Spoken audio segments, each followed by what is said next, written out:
ആരും നിന്നോട് പറഞ്ഞതല്ലേ ആ ചടങ്ങിന് പോണ്ടാന്ന്. എന്നിട്ട് ഇപ്പൊ ആകെ പ്രശ്നമായപ്പോ നിനക്ക് സമാധാനായോ?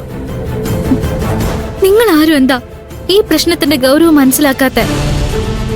ഞാൻ ആ ചടങ്ങില് പങ്കെടുക്കാൻ പോയില്ലായിരുന്നെങ്കിൽ കൈലാഷ് സാറ് എന്നെ തേടി ഇങ്ങോട്ട് വരുമായിരുന്നു. ഇവിടെ വന്ന് എന്തെങ്കിലും പ്രശ്നം ഉണ്ടാകുന്നതിലും ഭേദം അങ്ങോട്ട് പോകുന്നതാണെന്ന് ഞാൻ കരുതി. കൈലാഷ് സാറ് എന്നോട് ഇഷ്ടമാണെന്ന് പറയാൻ തുടങ്ങിയപ്പോ ഞാൻ ഒരുപാട് തവണ തടയാൻ ശ്രമിച്ചതാ. പക്ഷെ അദ്ദേഹം എല്ലാം പറഞ്ഞേ തീരൂ എന്നുള്ള വാശിയിലായിരുന്നു. അദ്ദേഹം എന്നെ കല്യാണം കഴിക്കണമെന്ന് പറയുമ്പോ എനിക്ക് പ്രിയൻചേട്ടനെ ഇഷ്ടമാണെന്ന് പറയാതിരിക്കാൻ പറ്റുമോ? പ്രിയൻ ഇതെല്ലാം അറിഞ്ഞിട്ട് എന്താ പറഞ്ഞത്? പ്രിയൻചേട്ടൻ പറയുന്ന കേൾക്കാതെ കൈലാഷ് സാറിനോട് എല്ലാം പറഞ്ഞതിന് എന്നോട് ദേഷ്യപ്പെട്ടിട്ട് അവിടെ നിന്ന് പോയി. എനിക്ക് എന്താ ചെയ്യേണ്ടെന്ന് അറിയില്ല. ഇനി ഇതിനെക്കുറിച്ച് സംസാരിച്ചിട്ട് എന്താ കാര്യം? സംഭവിക്കാനുള്ളത് സംഭവിച്ചു. ഇനി എന്ത് ചെയ്യണമെന്ന് ആലോചിക്കേ. നിങ്ങളോടുള്ള ദേഷ്യത്തിന് രണ്ടുപേരെയും കമ്പനിയിൽ നിന്ന് പുറത്താക്കുമെന്ന എന്റെ സംശയം. അതുകൊണ്ട് കൈലാഷ് സാറിന്റെ കലി അടങ്ങുമെന്ന എന്റെ സംശയം. ജോലി പോയാൽ വേറെ കിട്ടും. പക്ഷെ കൈലാഷ് സാറിനോട് വിശ്വാസവഞ്ചന കാണിക്കുകയാണെന്നുള്ള കുറ്റബോധം ഉണ്ടാവില്ലല്ലോ. എനിക്കത് മതി. നീ പ്രിയനെ വിളിച്ച് കൈലാഷ് സാറിനോട് സംസാരിച്ച് കാര്യങ്ങൾ ഒത്തുതീർപ്പാക്കാൻ പറ. ഞാനത് പറയാൻ ഒരുപാട് തവണ വിളിച്ചു. പ്രിയൻചേട്ടൻ ഫോൺ എടുക്കുന്നില്ലോ. ശരി, ഞാനൊന്ന് വിളിച്ചു നോക്കാം.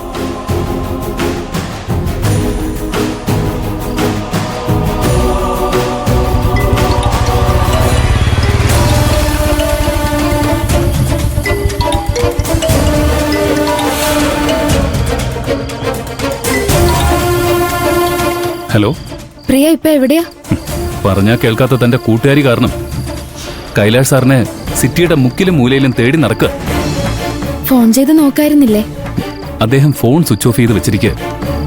അദ്ദേഹം എവിടെയാണെന്നോ എന്ത് ചെയ്യാണെന്നോ ആർക്കും ഒന്നും അറിയില്ല. പ്രിയം വെറുതെ ടെൻഷൻ ആവണ്ട. അദ്ദേഹത്തിനൊന്നും സംഭവിക്കില്ല. ദേഷ്യം അടങ്ങിക്കഴിഞ്ഞാ അദ്ദേഹം തിരിച്ചു വരും. പാറു അവിടെ നിന്ന് വന്നതിന് ശേഷം ആകെ വിഷമിച്ചിരിക്കുക. പ്രിയനോട് സംസാരിക്കണമെന്ന് പറയുന്നുണ്ട്. ഞാനിപ്പോ നല്ല ടെൻഷനില്. എനിക്ക് അവളോട് ഒന്നും സംസാരിക്കാൻ താല്പര്യമില്ല. പ്രിയ പ്ലീസ്, അവളുടെ അവസ്ഥയും കൂടി ഒന്ന് മനസ്സിലാക്ക. ഞാൻ കൊടുക്കുകയാണേ. പ്രിയൻചേട്ടാ, ഒരു നല്ല മനുഷ്യനെ തകർത്തപ്പോ നിനക്ക് സന്തോഷമായോ? എല്ലാം തുറന്നു പറഞ്ഞപ്പോ നിനക്ക് സമാധാനം കിട്ടിയോ? ഇതോടെ പ്രശ്നങ്ങളെല്ലാം തീർന്നു എന്ന് മാത്രം നീ കരുതരുത്. ഇനിയാ എല്ലാം തുടങ്ങാൻ പോകുന്നത്. വൈകാതെ നീ എത്ര വലിയ തെറ്റാ ചെയ്തതെന്ന് തിരിച്ചറിയും.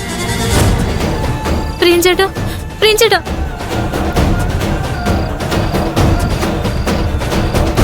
കട്ട് ചെയ്തു. കൈലാഷ് സാറിനെ കാണാത്തതിന്റെ ടെൻഷനിൽ ചെയ്തതായിരിക്കും. നീ അത് കാര്യമാക്കണ്ട.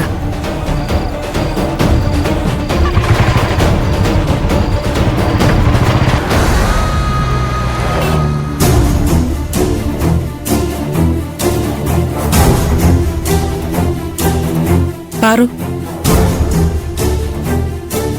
കൈലാഷിന്റെ പിറന്നാൾ കൂടാൻ പോയിട്ട് എന്തേലും പ്രശ്നം ഉണ്ടായോ?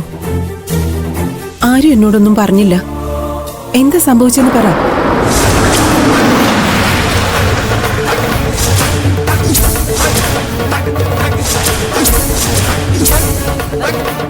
ഇതാരാ കാർ ഇങ്ങനെ കൊണ്ട് നിർത്തുന്നേ?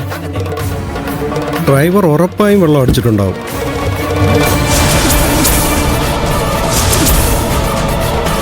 അയ്യോ, കൈലാഷ് സാറോ?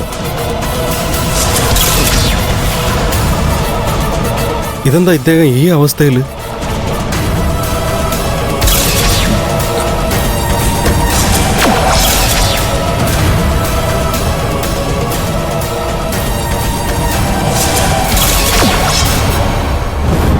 പാർവതി, പാർവതി, ഇറങ്ങി വാ. പാർവതി. സാർ എന്തായത്? ലേഡീസ് ഹോസ്റ്റലിലൊക്കെ മദ്യപിച്ച് വരുന്ന മോശമല്ലേ? എനിക്ക് പാർവതിയെ കാണണോ? സാറ് പോയിട്ട് നാളെ വാ. സാർ പറയുന്ന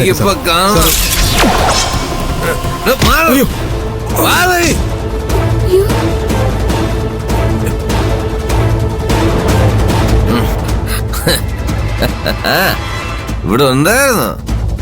എന്നാ പിന്നെ എളുപ്പമായി. കൈലാഷ്, നീ കുടിച്ചിട്ടുണ്ടോ? ഓ ഉണ്ട്. അതിലിപ്പോ എന്താ?